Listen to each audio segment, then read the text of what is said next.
Kali ini kita akan membahas soal nomor 11.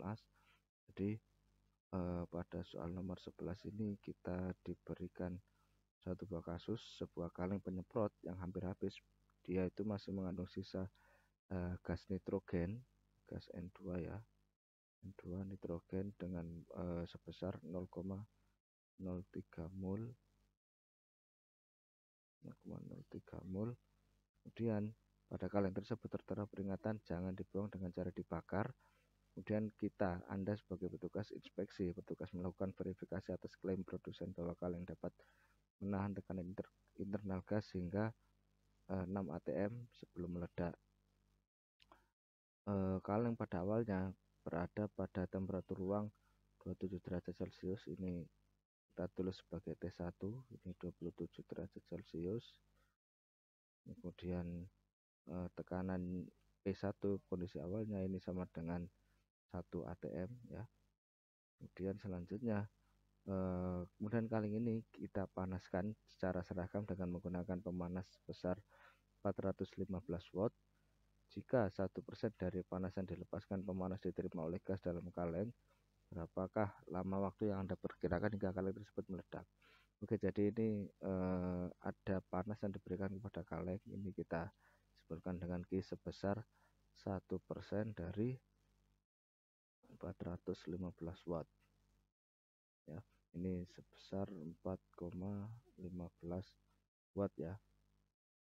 Kemudian pada kondisi ini, pada kondisi awal kaleng mempunyai nitrogen sebanyak 0,03 mol dan temperatur awalnya 27 derajat Celcius dengan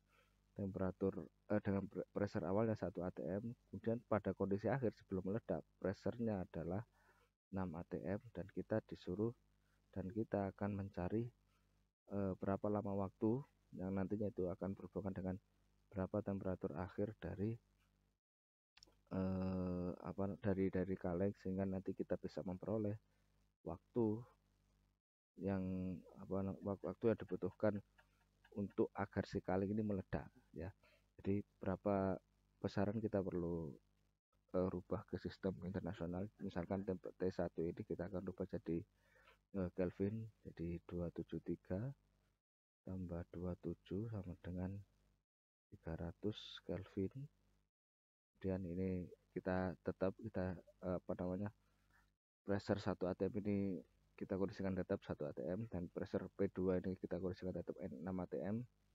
Dan yang perlu kita ingat bahwa gas nitrogen ini adalah gas diatomik ya, sehingga nanti untuk derajat kebebasan itu nanti akan bernilai 5. Derajat kebebasan itu akan bernilai 5 ya. Oke, jadi pertama ini kita perlu mencari T2 nya ini, temperaturnya ini terlebih dahulu. Jadi karena ini dia itu berada di dalam kaleng, maka proses yang terjadi adalah proses isokorik ya, karena volumenya ini tetap ya, sehingga kita bisa memakai rumus V1 per T1 ini sama dengan P2 per T2. Kemudian ini karena volumenya tetap, maka kita bisa coret, sehingga yang terakhir adalah P1 per T1 sama dengan P2 per T2.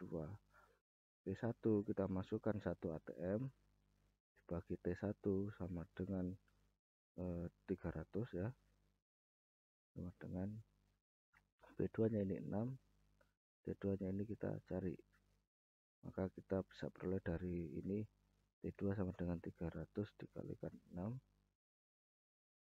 sama dengan 1800 Kelvin ya.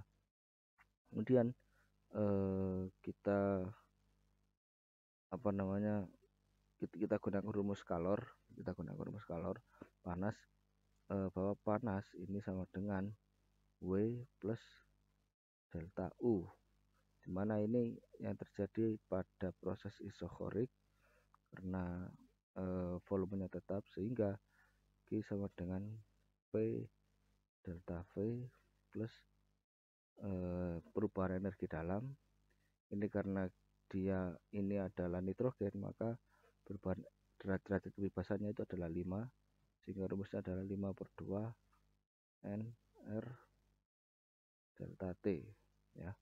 Kemudian ini karena dia proses isokorik, maka delta V ini sama dengan 0 plus 5/2 NR delta T. Maka kalor yang masuk itu sama dengan 5/2 NR delta T, sehingga kita masukkan angka-angkanya. Q-nya ini sama dengan 4,15 watt. Maaf, ini 4,15 watt dikalikan waktu ya, kalikan waktu, karena Q-nya ini kalor itu dalam bentuk energi, sehingga ini 4,15 watt ini perlu kita kalikan waktu.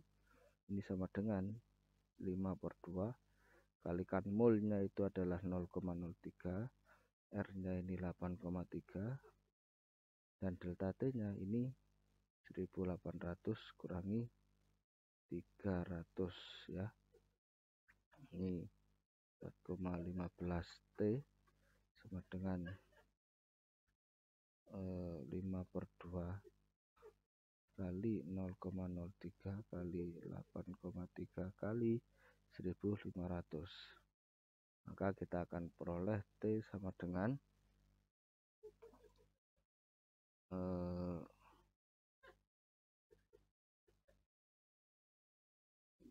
itu kita akan peroleh T sama dengan 3,75 menit. Nah, ini kalau misalkan perhitungan dengan menggunakan kalkulator, kita akan memperoleh nilai sedemikian rupa, sehingga untuk nomor 11 ini jawabannya adalah A.